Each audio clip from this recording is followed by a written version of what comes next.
good as a point of view, anyway. The Sith and the Jedi are similar in almost every way. He could actually save people from death. Lo que estoy a punto de decir probablemente haga explotar en ira a más de uno y a más de dos, y es que, en mi opinión, Star Wars Episodio 3 La venganza de los Sith es la mejor película de Star Wars hecha hasta la fecha. What did you say? Tranquilos, tranquilos, antes de que os echéis en manada a mi yugular, dejad que me explique. Porque bueno, esto es tan solo mi opinión. Lo que no podemos negar es que las pelis de la trilogía original de Star Wars son películas que se hicieron pensando sobre todo en que la verían niños y adolescentes. Son muy luminosas y family friendly, y eso al final hace que sean bastante infantiles. Y entendedme, que lo sean no es nada malo, pero soy una de esas personas que nació bastante después de que se estrenara la trilogía original. Y de hecho aún me acuerdo con 7 años que la primera película de Star Wars que vi en los cines fue La amenaza fantasma. Que por cierto, me dormí, pero bueno, ya sabemos todos cómo es la amenaza fantasma. Pero ese fue mi primer contacto con el mundo de la Guerra de las Galaxias. No viví el furor de la trilogía original, pero creo que el orden en que ves las películas influye bastante en tu manera de percibir toda la saga. Es como lo que suelen decir con los videojuegos de Zelda. Casi siempre el primero que juegas es el que recuerdas con más cariño, y al fin y al cabo todos tienen los mismos arquetipos y cuentan cosas parecidas. Y con Star Wars pasa lo mismo. La primera, aun siendo una peli dirigida a público juvenil, creó un universo único y un tono de aventuras que más o menos se repetirá en todas. En mi caso, las he visto todas de manera cronológica, es decir, empezando por las precuelas y después todas las demás. Y lo vi bastante claro. Para mí, La venganza de los Sith es la mejor de las 9 con diferencia. Y de verdad que lo siento por la gente que le encantan las originales, pero también entendedme. Después de ver escenas epiquísimas de luchas láseres y un universo súper expandido, además de un tono mucho más político y serio, de repente me encuentro con esto. You seek Yoda. You know him? Take it to him, Ariel. Es que en serio, ¿qué le pasa a Yoda en la trilogía de los 80? Es que parece que se ha fumado 20 porros, os juro. Que es que no podía parar de reír cada vez que salía. Porque había pasado de ver a un Yoda megapoderoso a un viejo chocho y loco que era imposible de tomarse en serio. Pero bueno, aparte de eso, me sorprendió bastante el tono goofy, por decirlo así, de la trilogía original. Pero bueno, también te digo, no me hagáis hablar de la trilogía de las secuelas porque bueno, en fin. Así que poneos cómodos porque hoy no es otro vídeo más de Sensacine. Hoy lo que os voy a traer es todo un manifiesto sobre por qué, para mí, La venganza de los Sith supera al resto de las películas de Star Wars con creces. Desde un trabajo minucioso en luces, el uso del color para narrar de manera subtextual, hasta composiciones y encuadres de cámara que se salen del típico blockbuster espacial, sino que la convierte en la más cinematográfica y shakespeariana. Y como siempre, te animamos a suscribirte al canal y a darle a la campanita para no perderte nuevos vídeos como este si te han gustado. También tenemos una lista de reproducción en el canal, donde puedes disfrutar del resto de los capítulos de No son como las demás, un formato donde desgranamos y analizamos nuestras películas más amadas de hoy y siempre. ¡Empezamos! Hello there.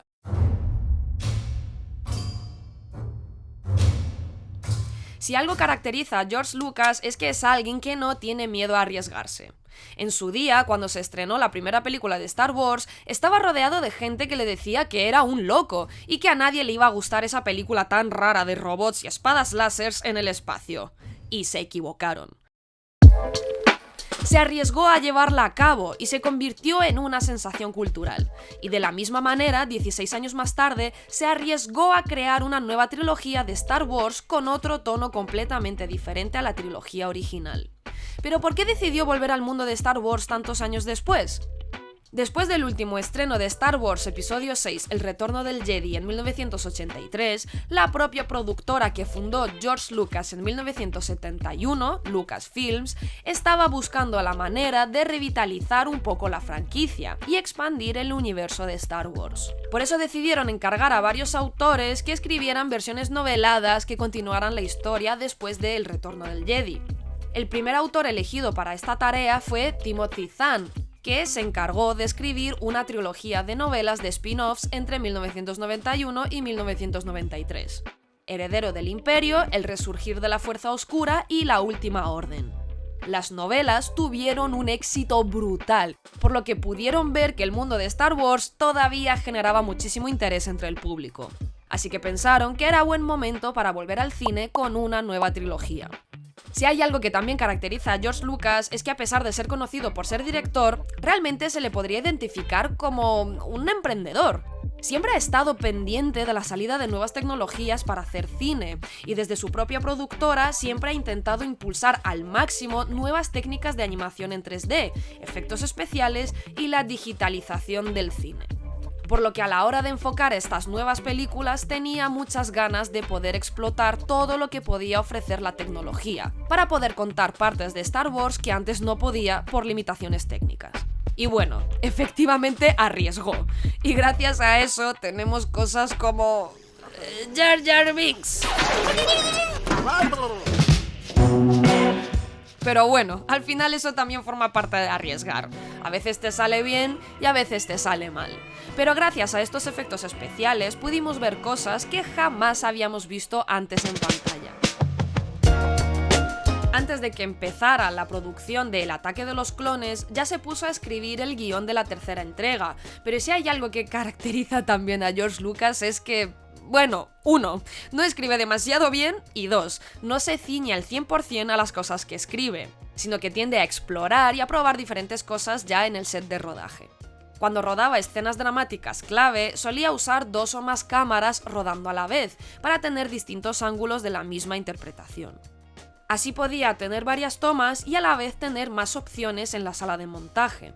Y por lo que he podido ver en documentales, el tío era pues bastante quisquilloso. La cara del editor es de situación total todo el rato, la verdad. Que también te digo, para luego poner estas cortinillas que parecen sacadas del Movie Maker. Pero bueno, cosas de autor supongo y de guiños y cosas que a mí pues se me escapan. Para esta última entrega también había alguien en especial que tenía una presión bastante grande encima para esta última entrega de la trilogía, Hayden Christensen.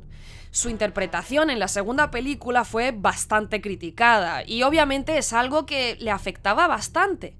Y para esta tercera película lo tuvo que dar todo. Estuvo durante meses con dietas súper duras y estrictas, acompañadas de entrenamientos diarios. Debía tener 6 comidas al día muy específicas para ayudar a construir su musculatura, para reflejar la maduración de Anakin a lo largo de los años, y ensayos constantes con la espada junto a Ewan McGregor para las escenas de lucha. La que más les trajo de cabeza fue la batalla final. Estuvieron también meses ensayando solo esa batalla, incluso meses antes de empezar a rodar, para que saliera lo más bonita y perfecta posible. Y bueno, yo no sé qué opinaréis vosotros, pero yo creo que valió completamente la pena, porque coreografiaron la batalla más épica sin duda de todo Star Wars.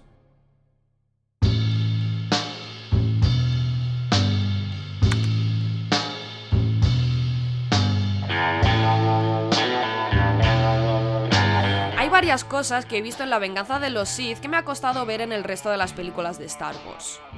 Hay mucha intencionalidad tanto en su uso de las luces y las sombras, como en el uso del color, como en los encuadres y las composiciones de plano, y todas sirven para narrar de manera mucho más visual su historia.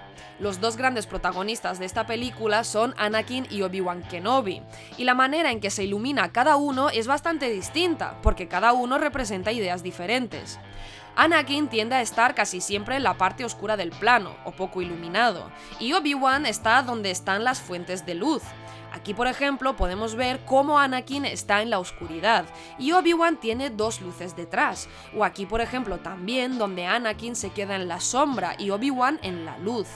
Es una dinámica que se repite y se intensifica a medida que transcurre la película, representando cómo Obi-Wan está siempre en el camino luminoso de la fuerza, pero Anakin cada vez se va oscureciendo más y más, cayendo poco a poco en el lado oscuro de la fuerza. Y esto culmina cuando definitivamente cae al lado oscuro de la fuerza y ya no hay nada de luz en su cara. Igual que no hay luz en la cara de Palpatine cuando revela su auténtica naturaleza. Esto también se ve reflejado en el color de la ropa de Anakin y Obi-Wan.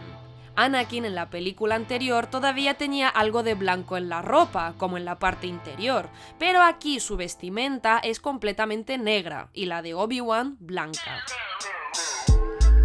Las luces también sirven para narrar qué ilumina y qué ensombrece a Anakin a lo largo de su camino. Comparemos estas dos escenas, por ejemplo. La escena empieza con Anakin con su cara completamente en la negrura. Entonces Padme se acerca a una fuente de luz y su rostro se ilumina.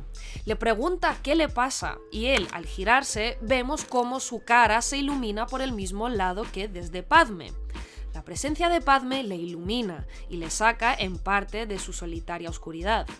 Ahora veamos esto, pero en un diálogo con Palpatine.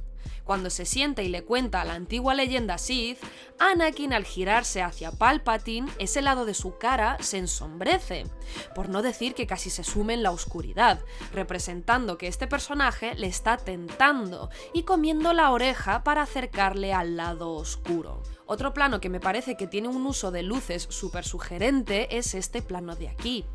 Anakin por un momento se separa del grupo y va corriendo hacia Padme, que está tapada completamente por una gran y larga sombra, y el rostro de Anakin está sumido casi por completo en la oscuridad. Vemos la razón por la que acabará en el lado oscuro, la razón por la que acabará en la sombra, y es Padme y el amor que siente por ella. ¿Y os habéis dado cuenta de otra cosa aquí? Venga, os doy un momentito para que lo miréis bien, a ver si os dais cuenta. Bueno, ya. Y sí, efectivamente, es el color. Están totalmente rodeados por un rojo intenso que viene acompañado por dicha sombra, el rojo del lado oscuro de los Sith y la inclinación del corazón de Anakin.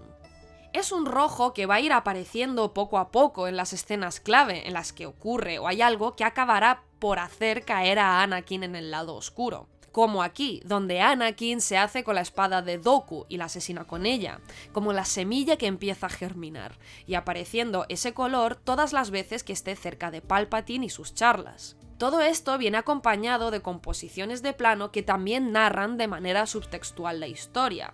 Por ejemplo, en esta escena al inicio de la película vemos un plano entero donde vemos a Palpatine a la izquierda, a Anakin en el centro y a Dooku en el suelo a la derecha. Me gusta mucho este plano porque si le diéramos a stop, como si miráramos un cuadro o una foto, podemos entender perfectamente lo que ocurre en la escena. A la izquierda tenemos al incitador, al provocador, es quien hace que nazca la acción en la escena. Y además está sentado, resaltando la idea de que aunque provoque la acción, es alguien que no hace nada personalmente, con sus propias manos, sino que manipula a otros para hacerlo. En el centro vemos al incitado, al manipulado, a la herramienta, el que hace la acción que se inició por el agente de la izquierda, el hecho en sí. Y a la derecha vemos el resultado de la acción, la muerte de Dooku. Me gusta porque en una sola imagen ya hay un inicio, un medio y un final, que nos deja claro cuál es la esencia de la historia de Anakin. Y es que simplemente necesita un empujoncito de nada para caer en el acto oscuro. Pero esto, dolorosamente irónico, también funciona al revés. Solo necesita un empujoncito de nada para caer en el lado luminoso, pero Palpatine toma ventaja a la organización Jedi y se hace con él. Vamos con otro plano y vamos a darle stop aquí. Bien. Este plano también me gusta mucho porque es muy representativo de lo que ocurre en la trama en ese momento. En el centro están Anakin y Palpatine, totalmente sumidos en la oscuridad, mostrando cómo Palpatine está llevando a Anakin al lado oscuro. También, otra vez, están rodeados de rojo, de los colores de los Sith, pero me encanta el detalle de que están caminando por un pasillo rodeado de luces. Pero, ¿os dais cuenta de que pasa algo raro? Efectivamente, es que a pesar de pasar cerca de ellas, los dos personajes no se iluminan. Lo lógico es que rebote algo de luz al pasar al lado, pero me encanta porque, como hemos visto, las luces representan al camino de la luz y a los Jedi, y aquí visualmente vemos cómo son dos Sith que se están moviendo en la oscuridad y están rodeados de luz y de los Jedi, pero sin que los Jedi siquiera se den cuenta de que estos dos Sith caminan entre ellos. No sé, me parece chulo. Para terminar esta parte también me gustaría comentar un par de escenas con fuertes paralelismos entre ellas. Una de ellas es el momento de la caída definitiva de Anakin en el lado oscuro. Vemos a Anakin observando un atardecer. Y cuando se sitúa a los personajes en escenas de atardecer, normalmente simboliza el fin de algo, en este caso el fin de Anakin. Y esto también justo ocurre a la mitad de la película, en el midpoint, en el punto de no retorno de la historia. Vemos en su rostro que está luchando en su interior, y a la vez con el montaje se intercalan paisajes con el rostro de Padme. Ambos están mirando ese paisaje, pero desde lugares distintos, separados, porque el camino al lado oscuro es un camino solitario, idea que se refuerza con planos de Anakin solo en la escena. A la vez, no solo es el momento de la muerte simbólica de Anakin, sino también de Padme, porque en el momento que Anakin sucumbe a su lado oscuro, sella el destino de Padme. Es un atardecer que presagia la muerte de ambos. Este paralelismo a la vez se verá reforzado con una escena de nacimiento. Cuando Anakin está en la camilla siendo transformado en Darth Vader, en el montaje se intercala con planos de Padme, también en una camilla, dando a luz. El destino de ambos está ligado no solo en la muerte, sino en lo que dan a luz. El nacimiento de Darth Vader y el nacimiento de Luke y Leia, terminando con una escena que ocurre durante un amanecer, cuando Obi-Wan entrega a Luke a sus tíos, simbolizando que después de ese atardecer, de esa muerte de Anakin, llega el nacimiento de una nueva esperanza, de Luke, el verdadero elegido que traerá equilibrio a la fuerza. Y es que... ay, de verdad, os lo tengo que decir. No entiendo las críticas tan duras que recibió Hayden Christensen en su día. Personalmente me parece que hace una interpretación muy emotiva de Anakin y su tragedia. Es un personaje que de niño fue arrancado de los brazos de su madre para entrar en una organización que ha desconfiado de él desde el minuto cero. Como sabemos, era Qui-Gon y no Obi-Wan el que tenía que criar a Anakin. Obi-Wan se ve convertido en padre por sorpresa por su respeto por Qui-Gon, pero tiene una manera de ser Jedi, ¿no?, muy clásica y aferrada a las normas de su organización. Qui-Gon tenía la suficiente ambigüedad e inteligencia social para guiar a alguien como Anakin y sobre todo el compromiso de corazón de querer hacerlo, de criar a ese niño con tantas posibilidades. Pero su muerte fue el primer suceso que marcaría la tragedia de Anakin. Después tuvo que ver a su madre morir en sus brazos y a la vez seguir coexistiendo con una organización que sigue sin validarle ni aceptarle. Lo único que le dicen es que debe huir del dolor, del miedo de perder. Le desprecian por sentir emociones. Es una persona que cuando más necesitaba guía en su vida, se vio rechazado por las personas que le rodean. Y es que, cuando estamos perdidos, es cuando más frágiles estamos. Cuando volvió a tener sueños, pero ahora con la muerte de Padme, nos muestra el peligro de las profecías autocumplidas. Cuanto más nos preocupamos por cosas que aún no han pasado, más probable es que nos autosaboteemos y nos acabe pasando justamente lo que tanto hemos temido. La organización Jedi, en vez de ayudarle con este conjunto de sentimientos intensos y confusos, le reprimen. Y no se dan cuenta que cuanto más le mandan a hablar con Palpatine, más oportunidad le dan de que supla esa carencia emocional que tiene de comprensión y validación, en su momento más frágil. Y a mí me emociona ver a Anakin así, con esa lágrima en su rostro, porque creo que todos nos podemos sentir identificados en caer en hacer cosas malas por culpa de nuestros miedos. Tener el deseo de hacer las cosas bien, de todo corazón, pero cuando el dolor es tan fuerte que nos vuelve ciegos ante nuestros propios actos.